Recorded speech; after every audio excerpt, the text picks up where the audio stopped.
Iran और America के बीच चल रही मिसाइलों की जंग का असर अब सिर्फ जमीन तक सीमित नहीं रहा, ट्विटर पर भी बम फूट रहे हैं। अरफा बीबी उर्फ द वायर के कथित पत्रकार अरफा खानुम शेरवानी, जो पहले गाजा और फिलिस्तीन की राख जपती थी और रिवेंज लेने जैसी बातें करती थी, वे आजकल ईरान सिंपिंग में लगी हुई हैं। अब उनकी इसी एजेंडाधारी पत्रकारिता पर जब एनडीटीवी के जर्नलिस्ट शिव अरूर ने प्रश्न उठाए तो अरफा बीबी उल्टा वॉर मॉन्गरिंग की मोर्चाधारी बन गई। और जैसे कि गिद्ध केवल झुंड में ही वार करते हैं, तो अरफा ने भी अपनी मदद के लिए स्वरा बीबी को शामिल कर लिया। दरअसल हुआ कुछ यूं कि 21 जून को अरफा ने एक ट्वीट कर लिखा कि कई राष्ट्रों के जन्म से पहले ही ईरान ने दुनिया को शहर, विज्ञान और कविता दे दी थी। 7000 साल पुरानी सभ्यता को आज की नापाक चालों से मिटाया नहीं जा सकता। तो सबसे पहले तो अरफा बीबी को ईरान पर सिंपिंग करने से पहले कुछ बैकग्राउंड चेक कर लेने चाहिए थे, क्योंकि अगर वे ऐसा करती तब उन्हें मालूम पड़ता कि 7000 साल पहले तो ईरान को पर्शिया के नाम से जाना जाता था और यहाँ पारसी या ज़ोरास्ट्रियन सिविलाइजेशन हुआ करती थी, जो कि इस्लामिक इन्वेडर्स ने तबाह कर दी। तो क्या आप चाहती हैं अरफा बीबी की वही 7000 साल पुरानी ईरान की सभ्यता वापस आ जाए और उस समय हुए ईरान के इस्लामीकरण को वहां से ढकेल दिया जाए? नहीं, आप ऐसा कभी नहीं चाहेंगी अरफा बीबी। और आपके इसी आधे अधूरे ज्ञान और भ्रमक नैरेटिव को शिव अरूर ने कोट कर लिखा कि मैं ऐसा बिल्कुल नहीं चाहता, लेकिन सचमुच पूरी पृथ्वी को B2 के एक स्क्वाड्रन द्वारा मिटाया जा सकता है। 7000 साल पुरानी सभ्यताओं की तो बात ही छोड़िए। दरअसल यहाँ B2 स्क्वाड्रन का रेफरेंस इसलिए आया क्योंकि अभी हाल ही में हुए ऑपरेशन मिडनाइट हैमर के तहत अमेरिका ने जब ईरान के न्यूक्लियर बेसिस पर अटैक किया तो इन्हीं बॉम्बर्स का इस्तेमाल हुआ था। B2 स्टेल्थ बॉम्बर्स लंबी दूरी के और सटीक हमले के लिए ऑपरेशंस में इस्तेमाल किए जाते हैं। इसके अलावा भारी सुरक्षा वाले क्षेत्र में प्रवेश के लिए भी B2 की गुप्त क्षमताओं का लाभ उठाया जाता है। अब शिव अरूर की इसी बात को पकड़कर अरफा बीबी उन्हें कोट कर लिखती हैं, उल्लास, ब्लडलस्ट, हिंसा का उन्माद, यह सब डरने वाला है। पूरी पृथ्वी को मिटा देने के बारे में आकस्मिक कल्पना करना सैन्य या जर्नलिस्टिक क्रेडिबिलिटी की किसी भी समझ से कहीं अधिक आपके नैतिक पतन को प्रकट करता है। मतलब मुझे बड़ी हंसी आई ये जर्नलिस्टिक क्रेडिबिलिटी जैसे शब्द अरफा बीबी के ट्वीट में देख के, क्योंकि उनकी पत्रकारिता में क्रेडिबिलिटी जैसा शब्द ना तो कभी था और ना कभी आगे होने की संभावना है।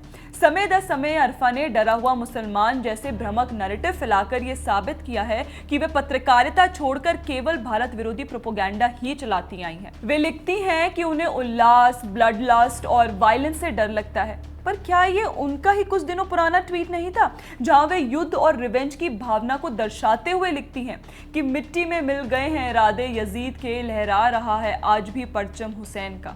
यानी कि इजराइल ईरान को मिटाना चाहता था, लेकिन उसे ये पता नहीं था कि ईरान क्या क्या कर गुजरेगा। इस पर हमने एक डिटेल वीडियो भी अपने चैनल पे किया है, जो कि आप यहाँ देख सकते हैं। वैसे शिव अरूर के इस B2 स्क्वाड्रन वाले कमेंट को लेकर स्वरा भास्कर भी बिना बुलाए मेहमान की तरह कूद पड़ी। ये कोट कर लिखती है कि भारत के चाटुकार पत्रकार पूरी दुनिया के मिट जाने की कल्पना करते हैं क्योंकि एक मुखर मुस्लिम महिला ने उन्हें नाराज कर दिया।